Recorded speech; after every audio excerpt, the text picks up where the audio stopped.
नमस्कार, मी मधुरा. असा वाफाळलेला आणि चिकट भात पाहिला की मला माझ्या डिलिव्हरीतली आठवण येते. कारण काय होत होतं, गरगटा शेपूचा, मेथीचा, पालकाचा गरगटा आणि तोही मिठाचा खाऊन खूप कंटाळा येत होतो.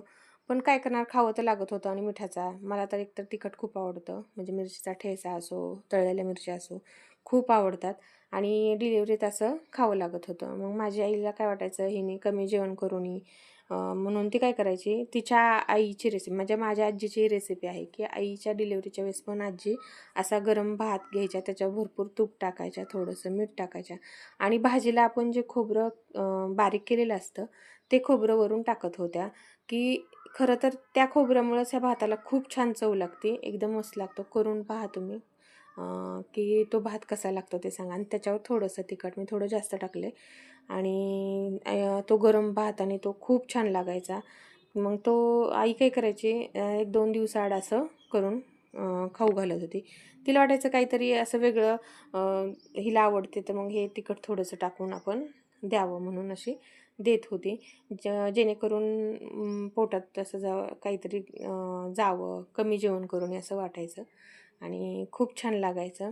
मी असं आता सुद्धा कधी खाऊ वाटलं तर असं मी भात खात असते. तुम्हाला पण आवडेल, करून पहा आणि मग मला सांगा की कसा लागतो हा भात.